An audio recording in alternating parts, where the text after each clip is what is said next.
नमस्कार प्रिय दोस्तों। आज की कहानी गौतम बुद्ध और आलसी आदमी की है।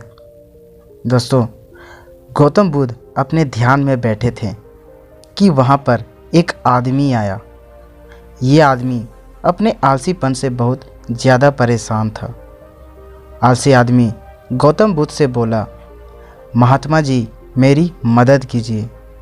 मैं अपने आलस्य से बहुत ज़्यादा परेशान हूँ। आप ही कोई उपाय बताइए जिससे मैं आलसीपन से छुटकारा पा सकूं। गौतम बुद्ध ने उस व्यक्ति से कहा, पहले मुझे ये बताओ कि तुम्हें क्यों लगता है कि तुम आलसी हो। आलसी आदमी बोला, सिर्फ मुझे ही नहीं, मेरे परिवार वालों को और मेरे आसपास के सभी लोगों को ऐसा लगता है कि मैं आलसी हूँ। गौतम बुद्ध ने फिर उससे पूछा, क्या तुम जानते हो आलस्य होता क्या है? आलसी व्यक्ति बोला, नहीं, मैं नहीं जानता, किंतु मैं इतना ज़रूर जानता हूँ कि आलस्य बहुत बुरी चीज़ है। इसकी वजह से मुझे बहुत नुकसान हुआ है जीवन में। गौतम बुद्ध बोले, जिस परेशानी से तुम छुटकारा पाना चाहते हो, पहले उसके बारे में पूरी जानकारी लोगे तो उससे छुटकारा पाना आसान हो जाएगा। आलसी व्यक्ति बोला, भगवान, इतनी बुद्धि तो मुझ में नहीं है। आप ही मुझे इस समस्या के बारे में जानकारी दे दीजिए। गौतम बुद्ध बोले, आलस्य एक मानसिक अवस्था है, एक विचार है जिसे जाने अनजाने में हम खुद ही जन्म देते हैं। आलस्य दो मूलभूत कारणों की वजह से ही जन्म लेता है। एक है शारीरिक और दूसरा है मानसिक। शारीरिक कारणों में पहला कारण गलत तरह का भोजन है। हम सभी जानते हैं कि हमारे शरीर को भोजन से ऊर्जा मिलती है और यह ऊर्जा सजीव चीज़ों से मिले तो अच्छी, यानी कि प्राकृतिक रूप से जो हमें भोजन की वस्तुएं प्राप्त होती है, उनसे अगर यह ऊर्जा मिले तो हमारा शरीर इससे अच्छी ऊर्जा प्राप्त करता है। इससे उल्टा यदि हम निर्जीव वस्तुओं से ऊर्जा प्राप्त करते हैं तो यह हमें आलस्य की ओर लेकर जाती है। दूसरा कारण हमारी शारीरिक गतिविधियां हमें आलस्य के चंगुल में फंसा सकती है।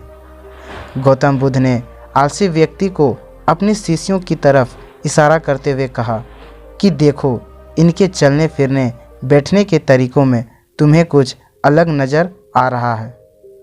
जब आलसी व्यक्ति कुछ समझ नहीं पाया तब गौतम बुद्ध ने उससे कहा, मेरे शिष्य जब भी बैठते हैं तो वे रीढ़ की हड्डी को एकदम सीधा रखते हुए बैठते हैं। चलते हैं तो उनके दोनों पैरों के बीच अच्छे से संतुलन बना रहता है और जब वह सोते हैं तो उनका शरीर एकदम शिथिल रहता है। ऐसा करने से उन्हें रात्रि में एकदम सही तरीके से नींद आती है। आलसी व्यक्ति बोला, लेकिन नींद तो आलस्य का ही एक स्वरूप है। बुद्ध बोले, हाँ, अगर उसे ज़्यादा मात्रा में लिया जाए तो। बुद्ध ने इस बात को आगे बढ़ाते हुए कहा, नींद कम मात्रा में लोगे तो तुम्हें अगले दिन थकान महसूस होगी और ऐसा करने से ज़्यादा आलस्य शरीर में आएगा। नींद ज़्यादा लोगे तब भी यही परिणाम होगा।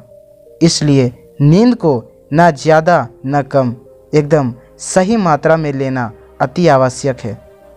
आलसी व्यक्ति बोला, हाँ, यह तो मैंने भी अनुभव किया है।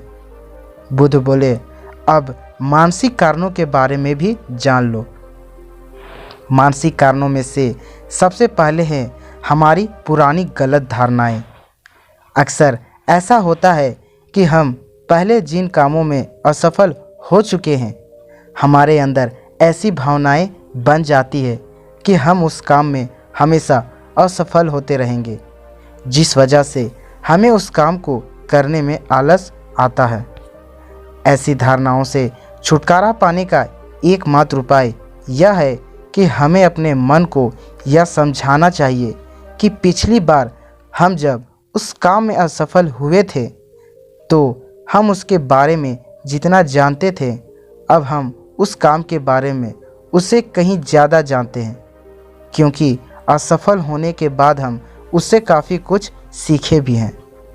बुद्ध बोले, दूसरा कारण है आलसी और कामचोर लोगों की संगत। कई बार ऐसा होता है कि हम आलसी नहीं होते, मगर जिनके साथ हम रहते हैं हम उन जैसे बनने लगते हैं। इससे छुटकारा पाने का उपाय बहुत सरल है। कामचोर और आलसी व्यक्तियों से दूर रहो। ऐसे व्यक्तियों की संगत में रहो जो अपने काम को बड़ी लगन से करते हैं और तुम्हें कुछ सिखा भी पाएं।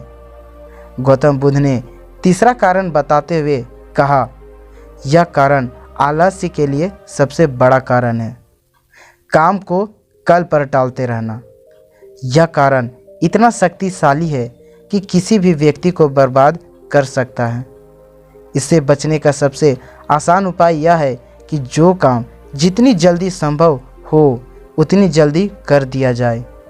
गौतम बुद्ध ने आलसी व्यक्ति से एक सवाल पूछा, मान लो तुम किसी रेगिस्तान में फंस गए हो और तुम्हें प्यास लगी है, तो तुम क्या करोगे? आलसी व्यक्ति बोला, मैं जल्दी ही रेगिस्तान के आसपास कोई गांव की तलाश करूंगा या ऐसी जगह की तलाश करूंगा जहां पर मुझे पानी मिल सके। गौतम बुद्ध ने बोले, अगर तुम्हें काफ़ी देर ढूंढने पर भी पानी ना मिले तब तुम क्या करोगे? आलसी व्यक्ति बोला, मैं तब भी अपनी तलाश जारी रखूंगा, क्योंकि ऐसी परिस्थिति में मेरे पास कोई और दूसरा विकल्प तो होगा ही नहीं। गौतम बुद्ध बोले, बिल्कुल सही, और यही है मानसिक स्तर पर आलस्य का चौथा कारण, किसी भी निश्चित लक्ष्य का ना होना। यह भी आलस की ओर लेकर जाता है। अब सुनो पांचवें कारण के बारे में। गौतम बुद्ध बोले, सोचो कि तुम्हारे पास काफ़ी सारे सोने की दागिने हैं जो तुम्हें एक जगह से दूसरी जगह लेकर जाना है। तुम चलते चलते थक जाते हो और किसी पेड़ के नीचे बैठ जाते हो, और तभी तुम्हें दूर से तुम्हारी तरफ दौड़कर आ रहे डाकू दिखाई देते हैं। तो क्या तब भी तुम आलस करके वहीं बैठे रहोगे, या ऐसी परिस्थिति में तुम वहां से उठकर दौड़ने लगोगे?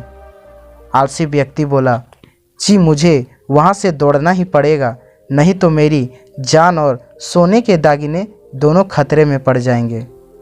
बुद्ध बोले, यानी कि तुम्हारे पास एक ठोस वजह होगी दौड़ने के लिए। यही है आलस्य का पांचवा कारण, किसी भी काम के लिए ठोस वजह का ना होना। आलसी व्यक्ति महात्मा बुद्ध की बातों से संतुष्ट हुआ। वह बोला, महात्मा जी, मैं अब आलस्य के बारे में सब कुछ जान चुका हूँ और अब मैं इन सभी कारणों पर काम करूँगा और अपने आलस्य को दूर भगा दूँगा। तो दोस्तों, आशा करता हूँ गौतम बुद्ध और आलसी व्यक्ति की कहानी आपको अच्छी लगी होगी और इसे सुनने के बाद आप कभी भी जीवन में आलस नहीं करेंगे। और दर्शकों, कहानी अच्छी लगी हो तो अपने